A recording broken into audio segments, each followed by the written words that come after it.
आइए सुनिए, देखिए, समझिए सनातन सत्य। जैसी दृष्टि वैसी सृष्टि, दृष्टि विज्ञान। कुदरत, कुदरती रचना एवं कुदरत के कानून से शाश्वत सुख की प्राप्ति। जोधपुर के परम पूज्य महात्मा उपासक प्रोफेसर डॉक्टर सोहन राज तातेड़ के निर्देशन में सनातन सत्य। जैसी दृष्टि वैसी सृष्टि, दृष्टि विज्ञान।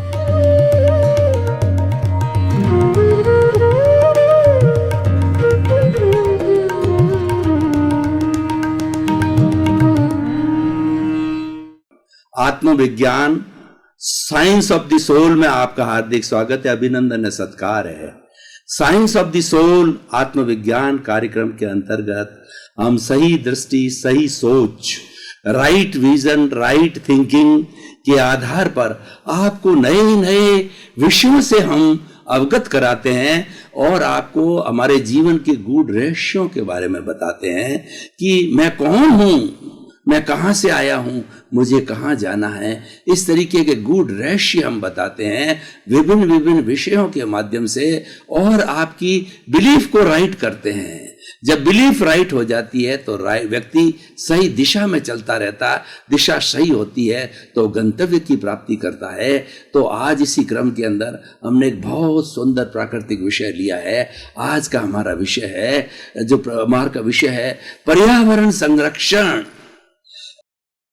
पहले हमें देखना है कि पर्यावरण किसे कहा जाता है। पर्यावरण का अर्थ होता है पूरा ब्रह्मांड, ये हमारा कॉस्मॉस, ये हमारी पृथ्वी, ये हमारा एनवायरमेंट जिसके अंदर जी रहे हैं, ये सारा पर्यावरण कहलाता है। पर्यावरण के अंदर पेड़ होते हैं, पौधे होते हैं, पशु होते हैं, पक्षी होते हैं, मनुष्य होते हैं, वाइल्ड एनिमल होते हैं और दूसरे क्या पानी के जीव होते हैं। इस तरीके से ही सारा मिलकर के पर्यावरण बनाते हैं और उस पर्यावरण के अंदर ही ये जीते हैं। दार्शनिक भाषा में बात करूं तो 84 लाख जीवा योनियां इसी पर्यावरण के अंदर अपना जीवन यापन करती है। तो अब यह है कि इस पर्यावरण का संरक्षण का अर्थ क्या है।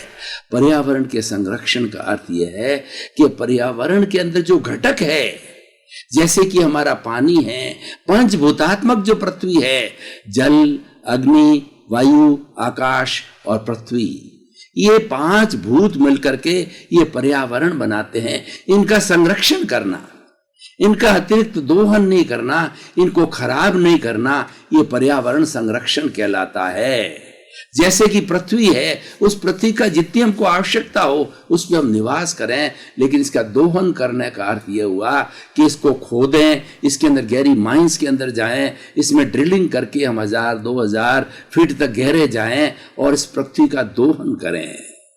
और पृथ्वी जल, जल का अर्थ यह है कि हम जल को वेस्ट करें, क्योंकि पीने का पानी लिमिटेड है। हमारे शरीर में 60% पानी है और पूरी पृथ्वी के ऊपर 75% पानी है, पर वो अधिक खारा है, पीने योग्य पानी बहुत कम है। तो हमारे इस पर्यावरण संरक्षण करने का अर्थ यह है कि हम पीने योग्य जो पानी है उसको संरक्षण करें, उसको वेस्ट नहीं करें, हम उतना ही उपयोग करें जितनी हमारी आवश्यकता हो। ये हमारी नेचर माँ, ये हमारा पर्यावरण हमें ये कहता है कि तुम्हारी जो आवश्यकता है उसका भरपूर उपयोग करो, उसके अंदर कंजूसी करने की जरूरत नहीं है। और वो साधन सारे प्रकृति के अंदर है, लेकिन उसको वेस्ट नहीं किया जाए, उसको दुरुपयोग नहीं किया जाए, उसका दोहन नहीं किया जाए। पृथ्वी, जल, अग्नि, अग्नि जो है हमारी जठराग्नि भी एक अग्नि है और सब तरह की अग्नि है जो हमारे काम आती है।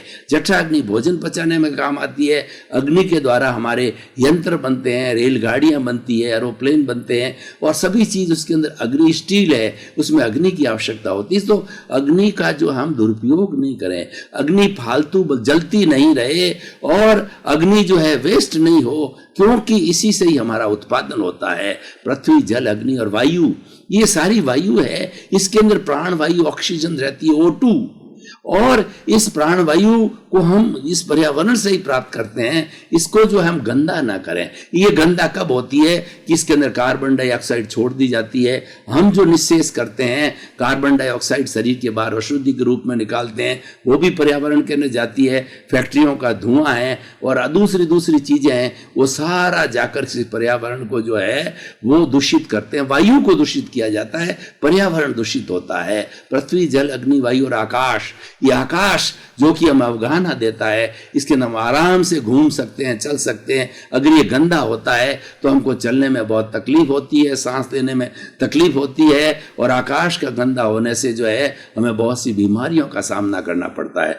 तो इस तरीके से पर्यावरण संरक्षण ये है कि हमारे बेसिक एलिमेंट से पर्यावरण के उन सब का हम सदुपयोग करें, उनको हम दूषित नहीं करें, उनका हम दोहन नहीं करें। अब सवाल ये, पर्यावरण संरक्षण की सबसे ज्यादा जिम्मेवारी किस पर है, और सबसे ज्यादा पर्यावरण जो है गंदा कौन करता है?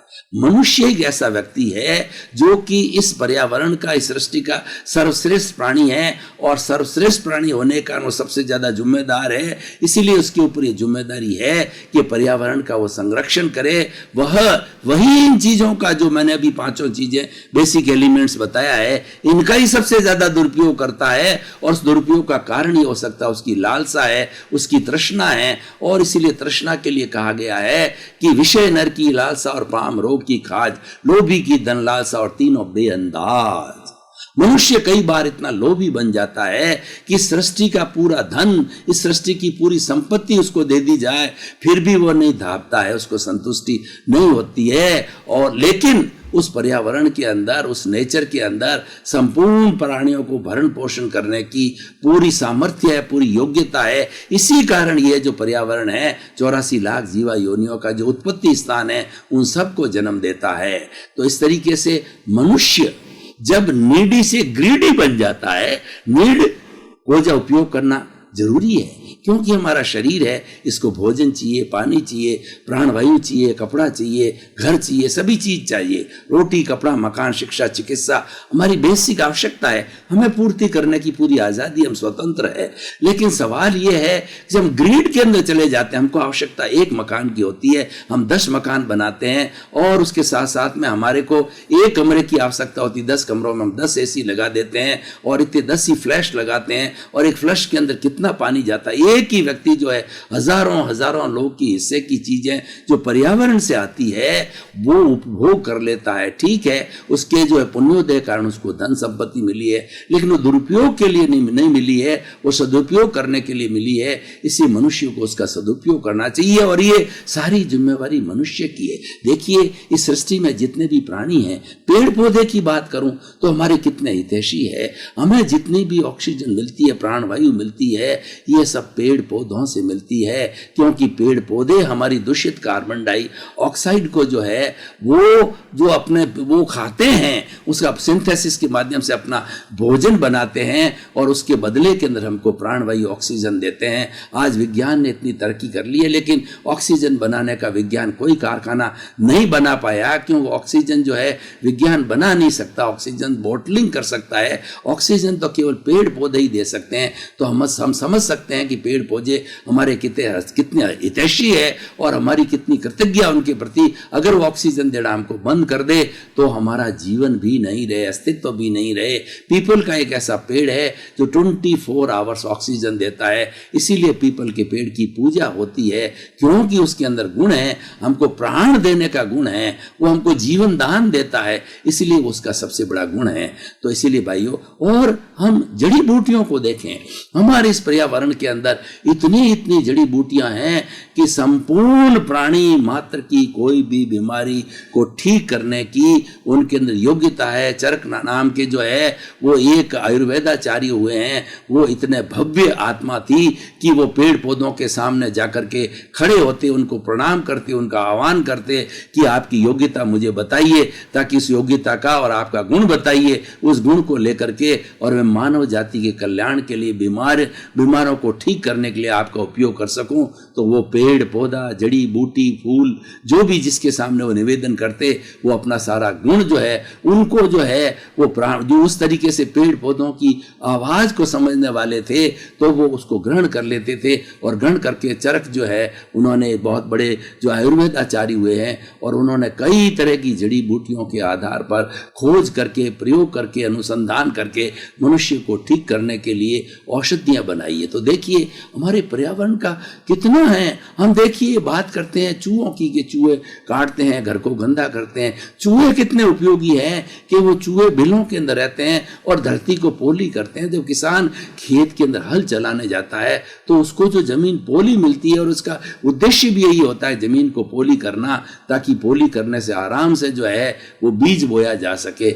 हर प्राणी, इस सृष्टि का हर प्राणी जो है इस जो पर्यावरण संरक्षण के लिए उपयोगी और उनकी आवश्यकता है। आज बहुत सी प्रजातियां जो है वो गायब हो रही है, उनको मारा जा रहा है और वातावरण दूषित से वो स्वयं मर गई है, और कुछ को जो इंसान ने मार दिया है। तो उनके जाने से पर्यावरण असंतुलन हो रहा है। आज सबसे बड़ी दिक्कत यह है कि हमारी पृथ्वी का अतिरिक्त दोहन होने से यह असंतुलन हो रहा है। इस असंतुलन का जो हमको परिणाम क्या भुगतना पड़ रहा है, हमको क्या पनिशमेंट भुगतना पड़ रहा है कि कहीं अतिवृष्टि होती है, कहीं अनावृष्टि होती है, और कहीं पर सुनामी आते हैं, कहीं पर भूकंप आते हैं, और कहीं पर जो है हमारी संक्रामक रोग फैलते हैं, प्लेग है वगैरह है, दूसरे के ऐसे जो है वायरस आ गए हैं कि जो कि बहुत बड़ी बड़ी बीमारियां जो फैलाने लग गए हैं। ये सारा पर्यावरण के असंतुलन के होने के कारण आता है, और ये जिम्मेवारी मनुष्य की है। दूसरे पेड़ पौधे, जानवर, उनके पास में विकसित मस्तिष्क नहीं है, विकसित जो है इंद्रियां नहीं है, और विकसित जो है उसके पास मन नहीं है, बुद्धि नहीं है। वो इतनी बुद्धि नहीं चला सकता और पर्यावरण का दोहन नहीं कर सकता, वो लालच में नहीं जा सकता। वो तो अपनी जो शारीरिक आवश्यकता है उतनी ही पूर्ति करता है, उसके बाद वो संतुष्ट रहता है, और उसके बाद के अंदर वो पर्यावरण की कोई छेड़छाड़ नहीं करता है। मनुष्य छेड़छाड़ करता है। इसके कारण से जो है पर्यावरण के अंदर बहुत विषमताएं आ गई है और पर्यावरण बहुत दूषित हो गया। तो भाइयों और बहनों, ये जो हमारा विषय है बहुत ही सुंदर विषय है, और विषय हमारे आत्मविज्ञान से यूं जुड़ा हुआ है कि 84 लाख जीवायुनी जो पर्यावरण में निवास करती है उसके अंदर सब जीवित आत्माएं हैं, और वही आत्मा अपने कर्मों का भुगतान करने के लिए इस पर्यावरण में आती है। जो हर प्राणी को जो ये मन वचन काया रूपी जो शरीर मिलता है वो पिछले जन्म के कर्मों के भुगतान के लिए मिलता है, और ये सारा भुगतान पर्यावरण में किया जाता है। सुख दुख की अनुभूति सारी पर्यावरण में होती है। इसलिए पर्यावरण का अच्छा होना बहुत जरूरी है। अगर पर्यावरण अच्छा रहता है तो मनुष्य बहुत शांति से रह सकता है, सुख से रह सकता है। उदाहरण के तौर पे देखिए कि हमारे वन जितने अधिक होंगे, जितनी हरियाली अधिक होगी, उतनी वर्षा अधिक होगी। आज वनों की कटाई हो गई है, वन है बुरी तरह से काट लिए गए हैं, उनको फ्यूल में काम लिया जा रहा है, और अलग अलग जगह फैक्ट्रियों के अंदर वनों के जो लकड़ियों को जो काम में लिया जा रहा है। उसके कारण जो है हमारा वायुमंडल का जो टेम्परेचर है बहुत ज़्यादा बढ़ गया। गर्मी बहुत असहनीय गर्मी हो गई है।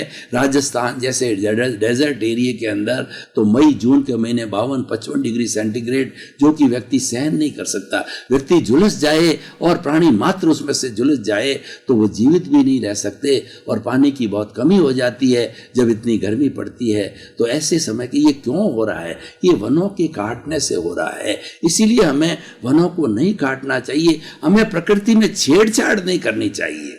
जो प्रकृति की हमारी संपत्ति है उसके साथ छेड़छाड़ ना करें। हमें आवश्यकता नहीं हो, पेड़ पौधों को हम नहीं काटें, जड़ी बूटियों को हम नहीं काटें, और हमारा जल है उसके अंदर केमिकल्स वगैरह मिला करके जो कपड़े की रंगाई छपाई का काम करते हैं तो केमिकल्स को जो है पानी में छोड़ते हैं, और वो केमिकल्स जाकर के फिर जो है परकोलेशन होकर के जमीन के अंदर जाते हैं, और ट्यूबवेल के माध्यम से या कुओं के माध्यम से वही पानी हमें पीने को मिलता है। वो पानी दूषित होता है, जहरीला होता है, उससे व्यक्ति जो है अंधा हो रहा है, पंगु हो रहा है, वीर्यहीन हो रहा है, और मनुष्य की की उम्र घटती जा रही है। ये सारा पर्यावरण का। और दूसरा ये सोचना है कि ये पर्यावरण आज का नहीं है, पर्यावरण तो इटर्नल है, ये भविष्य काल में था, वर्तमान में है और जो भूत भविष्य काल में रहने वाला है। और हमारी आने वाली जनरेशन है, सारी इस पर्यावरण के अंदर जीवन यापन करेगी। जीवन यापन करने के लिए और कोई स्थान नहीं है, केवल ही पर्यावरण है जिसके अंदर 84 लाख जीवा योनि के प्राणी जीवन यापन करते हैं। तो क्या हमें अपने आने वाली जनरेशन के लिए नहीं सोचना है? अगर हम इस तरीके से जो है पानी का वेस्ट करते रहेंगे तो हमारी आने वाली जनरेशन है उसको पानी कहाँ से मिलेगा? और इसी तरीके से हम दूषित करते रहेंगे अगर हमारे वायुमंडल को। आप देखिए दिल्ली के अंदर क्या हालत है। दिल्ली के अंदर व्यक्ति सांस नहीं ले सकता, उनके अस्थमा की बीमारी हो रही है, लोगों के फेफड़े की बीमारी हो रही है और उससे जुड़ी हुई बहुत सी बीमारियां हो रही है। और सांस नहीं लेने के कारण वहां जीना दूभर हो गया। ये दिल्ली की बात नहीं है, इतने वाहन हो गए हैं, इतनी कार्बन डाइऑक्साइड आज वायुमंडल के अंदर छोड़ी जा रही है। मनुष्य स्वयं छोड़ते हैं, उसके साथ साथ वाहन है वो कई गुना, बड़े वाहन, छोटे वाहन, दोपहिया, चापहिया, वो इतना छोड़ते हैं कि वो छोड़ हर बड़े शहर की आने वाले समय में यही दिल्ली जैसी स्थिति होने लगी। हम अपना सांस नहीं ले सकेंगे क्योंकि कार्बन डाइऑक्साइड की मात्रा जो है पर्यावरण के अंदर बहुत बढ़ गई है। लेकिन जो है वो हमारे ऑक्सीजन की कमी होती जा रही है। तो आज का हमारा विषय है, बहुत सटीक विषय है। यह विषय जो है सब पे लागू होता है। जो इसके अंदर 7 अरब की जनसंख्या जीती है उन सब पे लागू होता है। और खास तौर से मनुष्य जो ही ये काम कर रहा है, चेतावनी किसको दी जानी चाहिए? मनुष्य को दी जानी चाहिए कि मनुष्य अपने लोभ के कारण, मनुष्य अपने अज्ञान के कारण, मनुष्य अपनी सुविधा के कारण, मनुष्य अपनी लिप्सा के कारण जो है इस पर्यावरण का दोहन कर रहा है। और जो हमारी लेडीज को देखिए, उनको जो जितना भी ये जो लिपस्टिक वगैरह जितनी भी जो चीजें आती है उनके रूप सौंदर्य के लिए, वो हमारे जीव जंतुओं की चर्बी होती है, वो जीव जंतुओं को मार करके पैदा की जा रही है। मांसाहारी जो लोग हैं, वो जो इंसान है वो मांसाहार कर रहा है क्योंकि इंसान को मांसाहार की आवश्यकता नहीं। इस सृष्टि के ऊपर शाकाहार बहुत है और हमारा शरीर है वो शाकाहारी, हमारी आंतें हैं वो शाकाहारी, हमारा दांत है वो शाकाहारी है, मुंह है हमारे को प्रकृति ने शाकाहारी बना के भेजा है और मांसाहारियों को मार मार करके खा रहे हैं। तो हमारे जो जितने भी वो जीव जंतु उनकी प्रजातियां गायब हो गई है और मनुष्य बीमार पड़ रहा है। मनुष्य के अंदर ऐसे ऐसे भयंकर रोग पैदा हो गए हैं मांसाहार से कि वह बीमारी आगे से आगे बढ़ती जा रही है। सब क्यों हो रहा है कि मनुष्य समझ नहीं रहा है, मनुष्य पर्यावरण का संरक्षण नहीं कर रहा है। तो हमारा प्रथम दायित्व है कि हम पर्यावरण का संरक्षण करें। इस पर्यावरण के संरक्षण के लिए हम सभी को प्रयास करना पड़ेगा। हमें एक जो है मानवीय चेतना को उजागर करना पड़ेगा कि पर्यावरण में जीने वाले सभी प्राणी हमारे जैसे हैं, उनको हम अगर मारते हैं उनकी घात होती है, ये पाप का कारण है और ये उनके अस्तित्व को मिटाना है। अगर उनका अस्तित्व मिटता है तो हमारा भी साथ साथ में अस्तित्व मिट जाएगा। लेकिन शांतिपूर्ण से अस्तित्व हो, सबको जीने का अधिकार है। जिसने सृष्टि में जिस पर्यावरण ने जन्म लिया है उसको जीने का अधिकार है। वह सुख चाहता है, दुख कोई नहीं चाहता, मरना कोई नहीं चाहता है। तो मनुष्य उनको क्यों मार रहा है? और ये लगता है कि भाई मेरी जो नीड की आवश्यकता है, मुझे रोटी कपड़ा चिकित्सा मकान के लिए आवश्यकता होती है, वो बात तो समझ में आती है, उतना तो व्यक्ति कर सकता है। लेकिन उससे कई हजारों गुना अपनी लालसा को, अपनी जो है आकांक्षाओं को जो मिटाने के लिए वो कर रहा है, अपने रूप सौंदर्य के लिए कर रहा है। ये कहाँ तक जायज है कि सौंदर्य हम हमारा करें और जीवों को मार के उपयोग करें? अच्छे जो है मुखमली जो है वो बैग के लिए लेडीज जो है, ये क्या है? ये जीव जंतुओं की खाल है। ऐसे बहुत से हैं जो कि जो है हमारे जीव जंतुओं को मारा जा रहा है। स्लॉटर हाउस है, किस लिए हो रहे हैं कि लोगों को मांसाहार चाहिए, इसीलिए स्लॉटर हाउस बने हुए हैं और उसी से ही मांसाहार जो है विदेशों में जा रहा है। विदेशों में नहीं, हमारा भारत जो कि प्योर शाकाहारी देश था, वो विश्व के अंदर शाकाहार की छाप है तो केवल एक भारत की है। लेकिन उस भारत के अंदर हमारा जो है इतना पर्यावरण को हमने दूषित किया, हम मांसाहार की चले गए। आज 50% से अधिक भारत के अंदर मांसाहार चल रहा है। जगह जगह छोटे छोटे गांवों में मांसाहार की दुकान,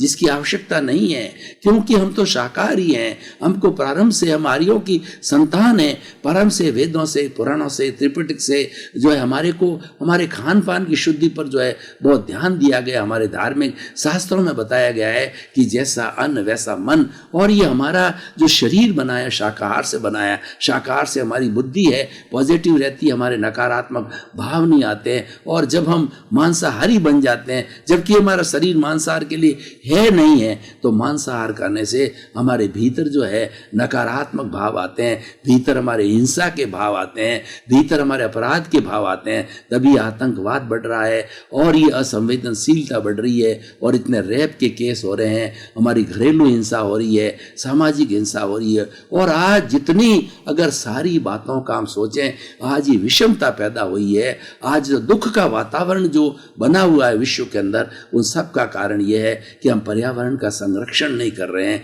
पर प्राकृतिक नियमों का पालन नहीं कर रहे हैं। हम अप्राकृतिक होते जा रहे हैं। प्रकृति ये कहती है कि आप खुले में रहिए, प्रकृति ये कहती है आप धूप का सेवन कीजिए, प्रकृति ये कहती है प्राण वायु शुद्ध है कीजिए, मॉर्निंग वॉक कीजिए। लेकिन व्यक्ति इसका उल्टा कर रहा है।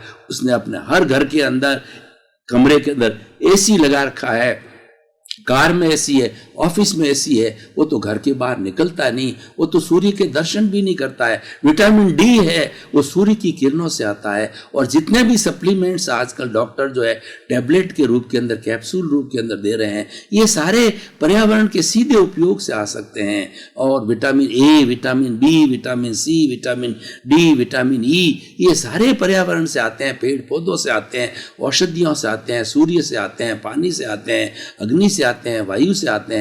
लेकिन हम उसका ध्यान नहीं दे रहे हैं, इसलिए हमको ये सप्लीमेंट्स लेने पड़ रहे हैं। क्यों? कि हम अप्राकृतिक हो गए, हम मॉर्निंग वॉक नहीं करते और हम जो है भोजन जो है हमारा सुपाच्य होना चाहिए उसका ध्यान नहीं देते, 24 आवर्स खाते रहते हैं। दूसरे प्राणियों को पर्यावरण के अंदर देखिए, कि गाय को देखिए कि गाय जब भूखी होती है तो वो अलग अलग जगह से थोड़ा थोड़ा जो है उसके जो है ऊपर के घास को खा जाती है, वो जड़ से नहीं उखाड़ती है। और जब खा लेती है, कोई भी प्राणी, पशु, पक्षी जब उसका पेट भर जाता है, तो जब तक उसका पेट खाली नहीं हो एक दाना भी भीतर नहीं डालता है, एक ग्रास भी भीतर नहीं डालता है। लेकिन मनुष्य एक ऐसा प्राणी है, आधी रात हो चाहे दिन हो, सुबह हो शाम हो, कोई अच्छी रसीली चीज देखी तो वो खा जाता है, चाहे भीतर अजीन हो, चाहे गैस बन रही हो, चाहे आफरा चढ़ रहा हो, लेकिन वो रसनेन्द्रिय के वशीभूत होकर के वो खाता रहता है। तो ये जो सारा जो है ये पर्यावरण को विषमता देने का है, पर्यावरण के संरक्षण न होने के कारण हो रहा है। तो हमारा सबसे बड़ा आज दायित्व, जागरूकता ये बढ़ाने की जरूरत है कि हर लेवल पे पर्यावरण को संरक्षण किया जाए और बच्चों को प्रारंभ से प्राइमरी स्कूल से पर्यावरण के बारे में बताया जाए, उसके संरक्षण के बारे में बताया जाए और उनको समझाया जाए कि आपको जितनी आवश्यकता हो उतने ही बेसिक 5 एलिमेंट्स का उपयोग करो, उससे अधिक जो है इनका पर्यावरण का दोहन न करें। और मनुष्य को भी रोजी रोटी कमाने के लिए और बहुत से तरीके हैं। आज तो विवश हो गई है सरकार, आज समाज विवश हो गया इको फ्रेंडली होने के लिए। उनको जो है पेपरलेस यूनिवर्सिटी चलानी पड़ रही है, पेपरलेस ऑर्गेनाइजेशन चलाने पड़ रहे हैं, पेपरलेस बैंक चलानी पड़ रही। क्यों? कि उस पेपर के अंदर सारे हमारे पेड़ पौधों की छालें, पत्तों हैं, उनका उपयोग किया जाता है। हमारा जितना पैकिंग मटेरियल है ये सब पेड़ पौधों के कारण होता है। बहुत सी चीजें हैं जो सीधी पर्यावरण से आती, क्योंकि हमारे पास में जो है हमारे जीवन यापन का जो सोर्स है मात्र एक पर्यावरण है। एक पर्यावरण से ही सब चीजें आती है, चाहे लकड़ी आओ, चाहे गोंद आओ, चाहे जो है कोई ये प्लास्टिक की चीजें आओ, कुछ भी चीज आओ, सब पर्यावरण से आती है। क्योंकि पर्यावरण ही हमारा माँ है, पर्यावरण ही हमारा बाप है और वही देता है, वही जन्म देने वाला है। तो आप देखिए कि जो हमको जन्म देती है माँ, क्या उसका संरक्षण करना हमारा दायित्व नहीं है? आज माँ करा रही है, हमारी पृथ्वी माँ कह रही है कि मुझको इतना जो है दोहन कर दिया है, मुझे इतना गंदा कर दिया कि मेरी आत्मा जो है तड़फ रही है। वो अपने बेटों से, अपनी संतान से, मनुष्यों से कहती है कि आप थोड़ा जागो, क्योंकि दूसरे प्राणी के बेचारे समझ नहीं है और वो तो दोहन करते ही नहीं। वो तो प्राणियों का दूषित करते नहीं, उनके पास में इतना विकसित दिमाग नहीं है, लेकिन करता मनुष्य है। तो बार बार वो मनुष्य को चेतावनी दे रही है। मनुष्य बीमार पड़ता है, उसके लिए उसको प्रकृति चेतावनी दे रही है। उसके बाल जो है सफेद हो जाते हैं काले से, आंखें कमजोर हो जाती है, इंद्रियां कमजोर हो जाती है।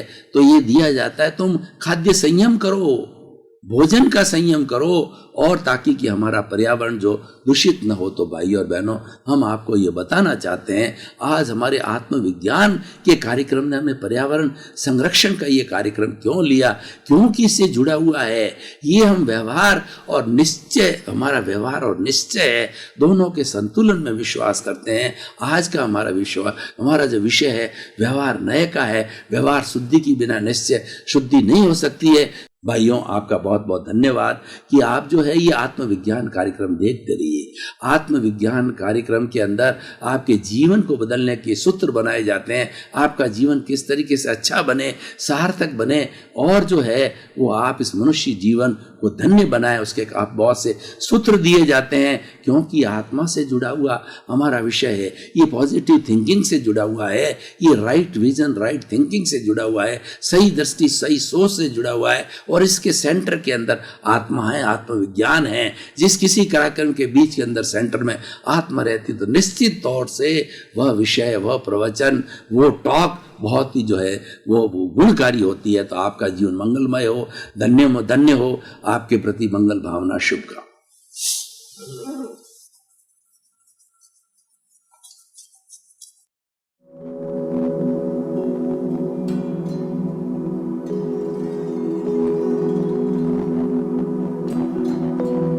एक ऐसा अंतर्राष्ट्रीय ख्याति प्राप्त मानव जो गुरु प्रेरणा से पिछले 20 वर्षों से वानप्रस्थ जीवन जीते हुए 24 घंटे मानवता की सेवा में संलग्न है। एक ऐसा मानव जो अभी राष्ट्रीय, अंतर्राष्ट्रीय टीवी चैनलों पर 7,500 एपिसोड के माध्यम से सनातन सत्य, आत्मविज्ञान एवं पुनरुत्थान, व्यवहार एवं निश्चय जगत के जीवनोपयोगी विषयों पर हृदय स्पर्शी प्रवचन कर चुका है। उस मानव का नाम है महात्मा उपासक प्रोफेसर डॉक्टर सोहन राज तातेड़। प्रोफेसर तातेड़ द्वारा योग, दर्शन, शिक्षा विषयों पर रचित पीएचडी स्तर के 250 शोध ग्रंथ भारत के 100 प्रतिष्ठित विश्वविद्यालयों में शोधार्थी पढ़ रहे हैं तथा वे सभी शोध ग्रंथ वहां की सेंट्रल लाइब्रेरियों में उपलब्ध हैं। महात्मा सोहन राज ने अभी तक हजारों स्कूलों, कॉलेजों, विश्वविद्यालयों एवं संस्थाओं में सेमिनार, वर्कशॉप, कैंप लगाकर लाखों विद्यार्थियों को योग, दर्शन, शिक्षा का प्रशिक्षण देकर उन्हें सुसंस्कारित किया। डॉक्टर तातेड़ ने भारतीय संस्कृति उत्थान के 4000 से अधिक समसामयिक विषयों पर आर्टिकल लिखकर ऑनलाइन जर्नल, पत्रिकाओं, वेबसाइट्स पर प्रकाशित किया, जिसका उपयोग लाखों पाठक कर रहे हैं।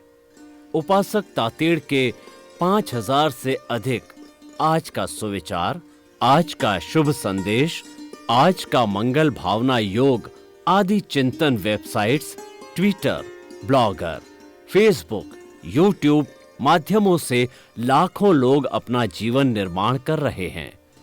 मानवता के मसीहा ऐसे महामानव महात्मा सोहन राज तातेड़ के प्रोफाइल को अभी तक विश्व के 20 लाख दर्शक यूट्यूब पर, 12 लाख गूगल पर एवं लाखों दर्शक फेसबुक, ब्लॉगर, ट्विटर और इंस्टाग्राम पर देख चुके हैं।